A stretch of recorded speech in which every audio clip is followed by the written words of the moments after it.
Hi అండి, నేను మీ మంజుని. ఎలా ఉన్నారు? అందరూ బాగున్నారా? నేనైతే బాగున్నాను, మీరు కూడా బాగున్నారని అనుకుంటున్నాను. ముందుగా అయితే శరన్నవరాత్రులు అండ్ దసరా శుభాకాంక్షలు అండి.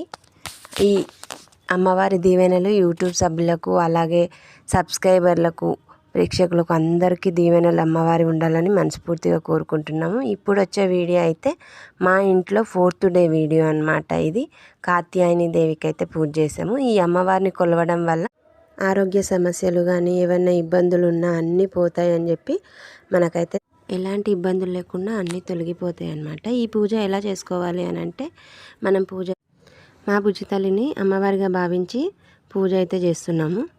వాళ్ళ కాళ్ళు కడిగి పసుపు రుద్ది పారాని పెట్టి వాళ్ళని అమ్మవారిగా భావించి వాళ్ళకి కావాల్సిన గాజులు, కాటుక, కర్చీపు అండ్ దువ్వెన, నెయిల్ పాలిష్, మైదాకు ఇలా కొన్ని ఐటమ్స్ అయితే ఇస్తారు. మేలి ముసుగు కంపల్సరీగా పెడతారు. కానీ నేనైతే మర్చిపోయాను, నాకు ఇక్కడ దొరకలేదు కూడా ఆ టైంకి. అందుకని చెప్పి చిన్నవి దొరికాయి, అవి తీసుకొని వచ్చాను.